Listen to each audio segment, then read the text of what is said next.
You've spent years believing that caring more would keep people close, showing up harder, giving more than they asked for, loving louder than they ever requested.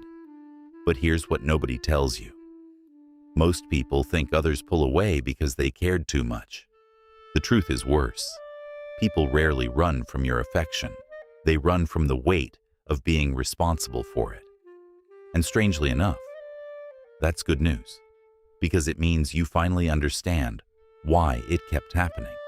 It was never that you weren't enough. It was that you were too available, too fast, too easy to predict. And somewhere underneath all of it, you'd quietly made them responsible for how you felt. The moment you stop overgiving and stop outsourcing your emotional state to other people, you're finally free. The man who cares the loudest is usually the most controlled by his own need to be needed. But the man who cares quietly, who holds something back, who never makes his happiness someone else's job, people don't pull away from him. They lean in, trying to figure out where the rest of him is hiding. Here are 5 brutal truths about why people pull away when you care too much. Truth 1. You respond instantly every single time they text. You reply within 90 seconds, no matter what you're doing, no matter the hour. You've trained yourself to be available the second they need you, convinced that speed proves how much you care. Instead of feeling valued, they feel hunted. There's no anticipation left, no mystery in whether you'll respond. You already answered before they finished wondering. This is why they stopped texting first. Not because they lost interest, because you removed the one thing that made replying feel like a choice instead of a guarantee. Here's the reframe. The man who responds on his own time isn't being cold. He's just refusing to make himself that easy to predict. Which means the moment you stop replying instantly, you become someone people actually have to wonder about again. Truth 2. You give before they ask. You notice what they need before they say it. You solve the problem before they bring it up. You show up with the favor already done, hoping the effort will make them see how much you care. You've removed their chance to want you. There's nothing left to reach for, because you already handed it to them.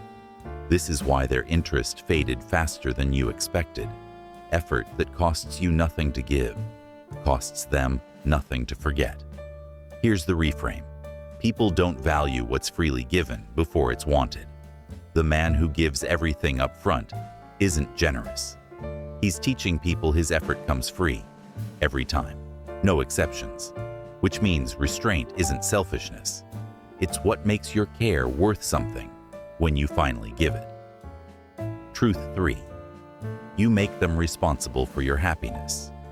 Your mood shifts depending on how they treated you that day. A short reply puts you on edge.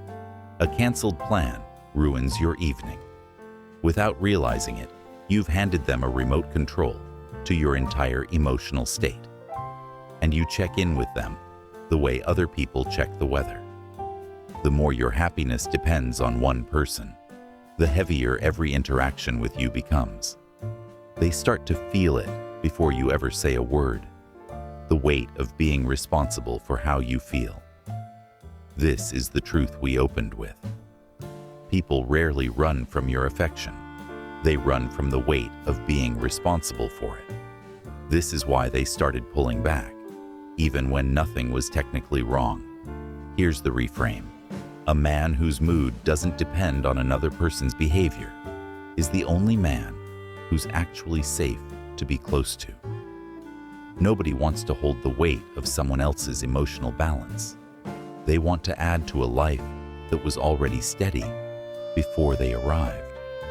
Which means the work was never about getting them to text back faster.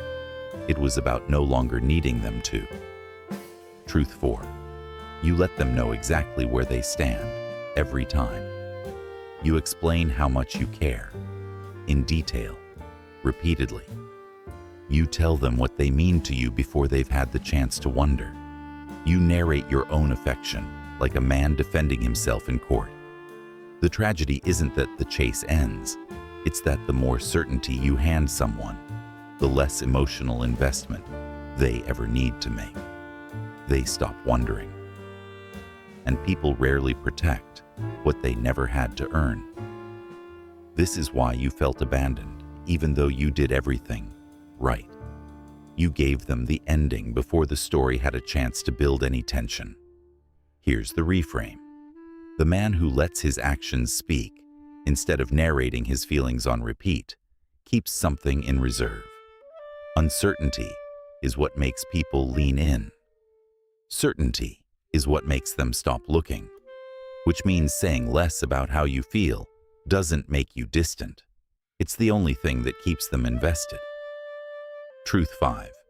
You change your plans to match theirs every time. They're free Tuesday. Suddenly, so are you. They want to talk for 3 hours. You make the time, even if you had somewhere to be.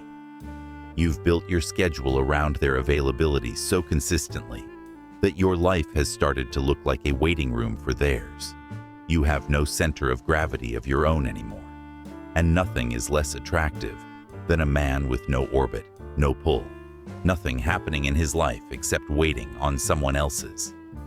This is why they pulled away, even though you never stopped showing up. A life that revolves entirely around one person stops being interesting to be inside of. Here's the reframe. The man who has a full life, his own goals, his own schedule, his own momentum, doesn't need to chase anyone's attention. His life does the pulling. People are drawn toward motion, not stillness that revolves entirely around them, which means the more of a life you build outside of them, the more magnetic you become inside it. But here's what this creates.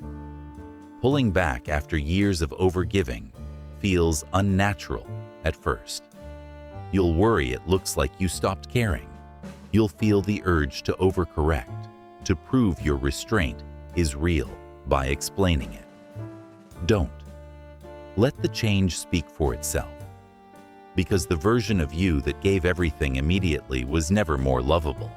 He was just easier to underestimate, easier to predict, easier to walk away from. The version of you that holds something back, that has his own life, that no longer hands his emotional state to someone else to carry. That's the version people actually want to keep. Caring less loudly was never about caring less. It was about finally caring in a way that doesn't disappear the moment someone takes it for granted. In our next video, we're exposing something even more dangerous. How the qualities you thought made you a good person, being agreeable, accommodating, always available, are quietly the reason people respect you less. That's the hidden cost of being too nice. You won't want to miss it.